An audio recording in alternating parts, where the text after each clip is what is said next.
Instagram, Facebook, thanks for joining. I hope you're each having a wonderful Tuesday evening and afternoon. Tonight we've got an awesome, tiny little tweak that you can make to finally fight off that omnipresent, always seems to freaking be there feeling of hunger just after wrapping up a dieting phase. And you know, what's really cool about this tiny tweak is just that. It's one simple addition, and an addition that you will definitely enjoy and reap the benefits of. So just with a big thumbs up or, raising your hand in the comment section below, how many of you have ever felt hungrier after a diet has ended? Show of hands, this guy definitely has. I'm a seasoned vet when it comes to dieting, and I can definitely tell you confidently that the first 7 to 14 days after finishing a diet, despite adding food and cutting back on cardio, my hunger levels seem to increase even more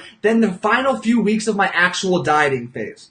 What the hell? What gives? Why does that happen? And when it does happen, let me tell you this. It's an easy deterrent and can derail you and actually cause you to take a few steps backwards from all of that hard work you just did the previous few months. So tonight, we're going to talk about one little strategy you can use to avoid falling into that yo-yo dieting behavior because you can't get your appetite under control and you always end up binging after a diet. When you are at the tail end of a diet, you and I both know hunger is going to be very strong. I mean, calories are as low as can be, cardio is high, you're lethargic, you don't want to do anything but eat. And we expect that. Hunger is there, cravings are there every single day, what seems like every single minute of every single day. But as you transition out of a diet and begin to increase food, one would think this would solve your hunger problems. Unfortunately, that is often not the case. And the reason why is that as you begin increasing food and reducing that calorie deficit that you're in, your metabolic rate, which was significantly suppressed during your dieting phase, slowly begins to climb upward again. Your energy levels, which were also suppressed during the tail end of your diet, slowly begin to creep up again. So now, after that first increase in food during your post-dieting maintenance phase, your metabolic rate is kicking up again, which means you're burning a greater number of calories during the day, and your energy levels are kicking up. You're starting to feel good again, which ultimately allows you to exert yourself harder in the gym. The result? You're burning even more calories. So now between the increased energy expenditure from increased energy and this increase in metabolic rate, you are actually, oh hey Danielle, you're actually burning more calories at a more rapid pace. Thus, your appetite instead of gradually increases, freaking skyrockets. You're just simply burning more energy in a 24/7 period.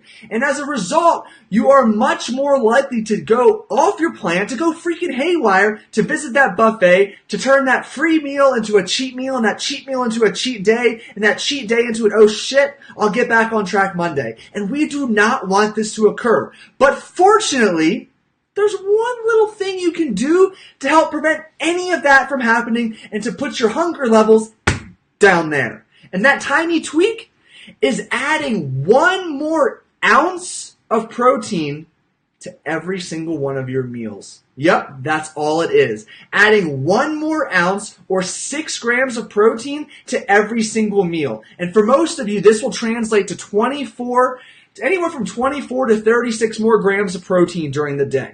And why do I make this recommendation?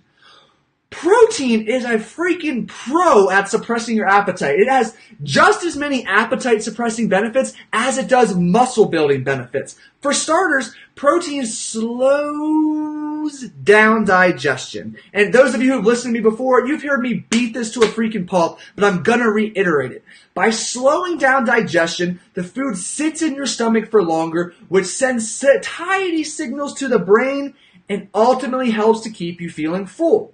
But even more, protein is unique in that when you eat protein, it specifically triggers the release of several satiety hormones, mainly a satiety hormone known as cholecystokinin or CCK. And what CCK does is send direct signals to your brain that, hey, I'm full, let's put the fork down. And this could not come at a better time, because after that dieting phase, immediately after, like we just talked about, hunger levels might be up here.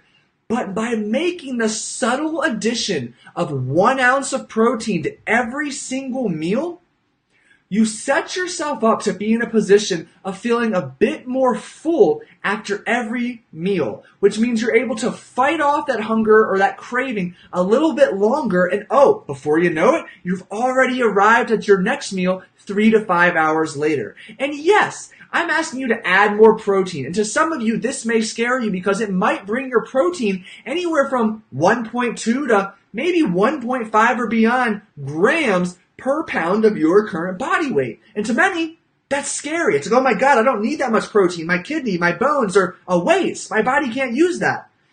No, false on all accounts. Your body can use that protein. Your body will use that protein. And for whatever reason, if your body doesn't need all that protein, it's perfectly capable of excreting it and getting rid of it through your urine. And the best part, as long as you have healthily functioning kidneys, you're going to have no harm or risk to your kidneys. So with that said, increasing your protein at 1 ounce intervals each and every single meal is going to help to curb your appetite. Now, this increase in protein does need to be factored in when looking at the big picture after diet, and also increasing your carbohydrates and your fat, because protein is still going to contribute calories to your day. And if you're already increasing calories, let's say arbitrary numbers, 100 calories from fat, 100 calories from carbs, and 100 calories from protein, you need to expect that additional 100 calories of protein to have an impact on that scale number. And remember, we're not worrying about the scale nearly at all in those first few weeks after a diet. We're going to experience some fluctuations due to the increase in food, due to the increase in carbohydrates and fluids and sodium, and that's okay. So I want you to think of making this increase in addition to your normal increase in fats and carbohydrates. And now, the length of time I want you to make this increase is roughly 3 to 4 weeks, or the time it takes for you to make another increase in your overall nutrition as you progress through your post-dieting maintenance phase. And after your second increase, I'm hopeful that your hunger slowly starts to dissipate. And once you notice that you're not hungry what seems like every minute, what you can now do is start cutting back on protein to that pre-increase level, and in place, add more carbohydrates. Each gram of protein has 4 calories. Each gram of carbohydrates, what do you know? 4 calories. So after that second increase, you're essentially just swapping those protein calories for carbohydrate calories. And by doing so, carbohydrates are going to help to further fuel your energy throughout the day, your energy during your workouts, and help to enhance focus and recovery. And it's just an even calorie trade-off at that point. And because you're eating significantly more calories, compared to the end of your diet, and you've had several weeks to adapt to this increase in calories, your metabolic rate has sped up, your energy has increased, your body should have adapted, your hunger levels will slowly dissipate, and this is a seamless way to keep hunger manageable those first few weeks as you continue bringing up calories, and then to make that switch to even more carbs and less protein, so protein remains at optimal levels, hunger is intact, and energy is in a great place. So that's all it is to it. One easy tweak is right after a diet, when you are experiencing significant hunger despite adding calories,